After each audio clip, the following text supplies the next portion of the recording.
வணக்கம். தமிழாரத்தின் பிரதான செய்திகளோடு இணைந்திருக்கிறீர்கள். முதலில் தலைப்புச் செய்திகள். ராஜபக்சர்களின் உகண்டா பண விவகாரம் அனுர அரசிற்கு நாமல் கூற வந்த செய்தி. அரசு ஊழியர்களுக்கு ஜனாதிபதி அனுர வெளியிட்ட தகவல். யாழில் பெரும் அதிர்ச்சி சம்பவம். தவறான முடிவெடுத்து உயிரிழந்த பாடசாலை மாணவி. யாழ் பலாலி அம்மன் ஆலயத்திற்கு செல்ல கட்டுப்பாடு விதித்த ராணுவத்தினர். உயிரை மாய்த்துக் கொள்ளும் ராணுவ வீரர்கள். போரிழப்பை சந்திக்க தொடங்கிய இஸ்ரேல். நியூ ரங்கனாஸ் தங்க சுரங்கம்.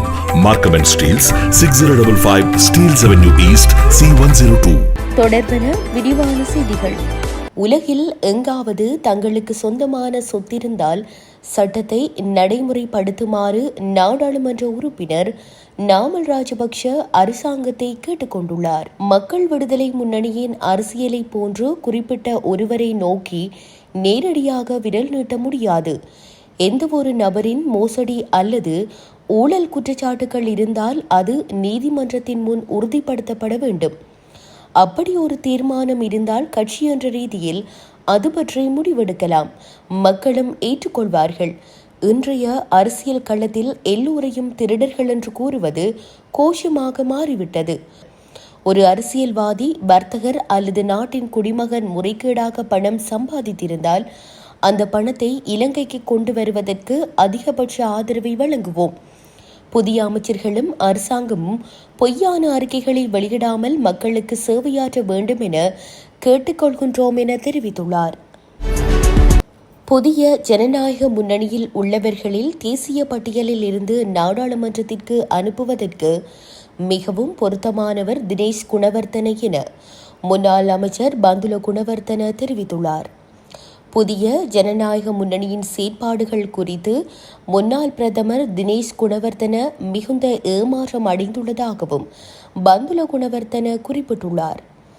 2 தேசிய பட்டியல் நாடாளுமன்ற பதவிகளை கட்சி கையாண்ட விதம் குறித்து முன்னாள் பிரதமர் கடும் எதிர்ப்பு தெரிவித்ததாகவும் அவர் கூறியுள்ளார். அத்தோடு தேர்தலின் போது அனுபவம் உள்ளவர்களை நாடாளுமன்றத்திற்கு அனுப்புமாறு கோரிய கட்சி எந்த அடிப்படையில் அனுபவம் இல்லாதவர்களை நாடாளுமன்றத்திற்கு அனுப்புகிறதென தினேஷ் குணவர்த்தன கேள்வி எழுப்பியுள்ளதாகவும் முன்னாள் அமைச்சர் பந்துல குணவர்த்தன தெரிவித்துள்ளார்.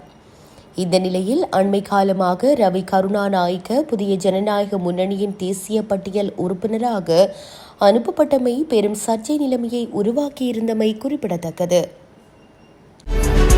தாய்நாட்டை சிறந்த நாடாக மாற்றுவதற்கு ஒன்றிணைந்து செயற்படுமாறு அனைத்து அரசு ஊழியர்களுக்கும் அழைப்பு விடுப்பதாக ஜனாதிபதி அனுரகுமார் திசாநாயக்க தெரிவித்துள்ளார். அங்குரேகுட பாதுகாப்பு படை தலைமையக வளாகத்தில் அமைந்துள்ள பாதுகாப்பு அமைச்சில் பாதுகாப்பு அமைச்சராக நேற்று கடமைகளை பொறுப்பேற்ற போதே ஜனாதிபதி இதனை குறிப்பிட்டுள்ளார். அதனைத் தொடர்ந்து பாதுகாப்பு அமைச்சின் தற்போதைய செயற்பாடுகள் மற்றும் எதிர்கால செயற்பாடுகள் தொடர்பில் முப்படைகளின் தளபதிகள் மற்றும் பாதுகாப்பு அமைச்சின் பிரதானிகளுடன் ஜனாதிபதி கலந்துரையாடல்களை மேற்கொண்டுள்ளார்.